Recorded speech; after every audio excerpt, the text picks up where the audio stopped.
What's up? You're watching Claws Fitness. It's Josh and Kyle, and today we're going to show you 3 unique tips to really develop those arms, get those massive Hulk arms. Let's get into it. First hack, and this is a huge one, listen closely, you're gonna thank me for this. This is something that took me a while to figure out. So there's an old saying, I forget who it was, but one top tier, I think Olympian said, I'm not doing anything different than you, I'm just doing my exercises better than you. So take this and really think about it. So, I mean, we're all kind of using the same pool of exercises. Some people do different ones, but it's who does them the best and who gets the most out of them. So, common thing when you're curling, if I'm like this and I'm hooking, see how I'm not really working the full bicep? I'm just working this top portion, right? So what you want to do is maximize your eccentric stretch and then your full concentric stretch. So you need to understand how angles play into this. So if you're doing skull crushers with your arm in front, I'm limiting myself to half a rep. I can't fully elongate and engage that tricep. So as you can see in this B-roll here of me doing them, this is me doing them improperly, and I'm only getting half of the work that I could be out of these tricep stretch.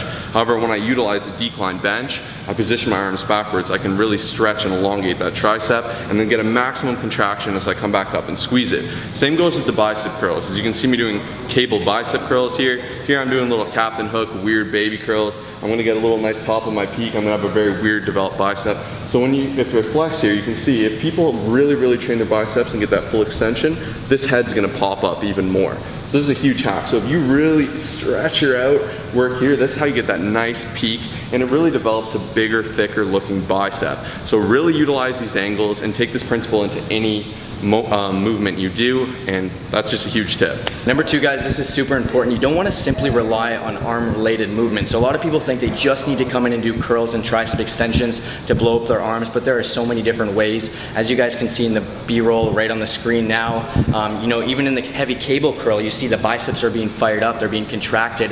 In a lat pull down, in anything like that, there's so many different ways to really grow those arms. Just really focus on getting solid form out of those exercises and doing the right exercises to get yourself to the next level. Okay, before we get into number 3, clearly you're digging this content. Hopefully you're learning something. So if you love these YouTube videos, you're gonna love our podcast. So it's gonna be the first link in the description down below. Check it out. There's gonna be an upload every Monday where we answer all of your questions. It's just a deep dive into everything. And then we do a quick little 5 to 10 minute tidbit on a topic every Thursday. So if you want more content from us, please check that out. We're on iTunes, Google, Alexa, all those good things, Spotify. Check that sucker out.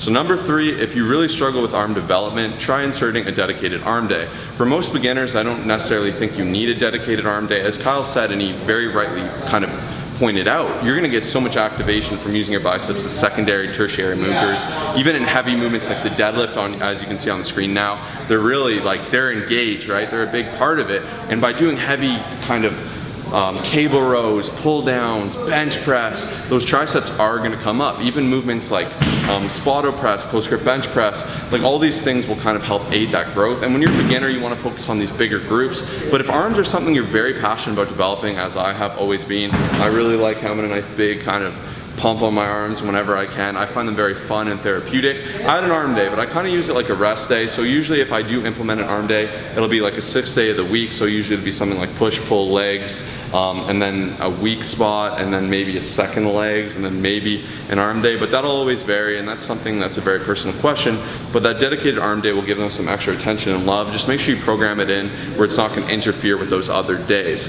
So hopefully you love this content. I really hope you guys are. We're going to upload every Monday and every Wednesday at 1 p.m. We're gonna stick to that. We're just gonna kind of put out some great content for you, so subscribe. There's gonna be more. YouTube's all messed up, as you know. Probably in the spiel from everyone, but please hit that bell if you love our content. You wanna make sure you get it. It'll mean the world, and we'll see you in the next upload. Peace.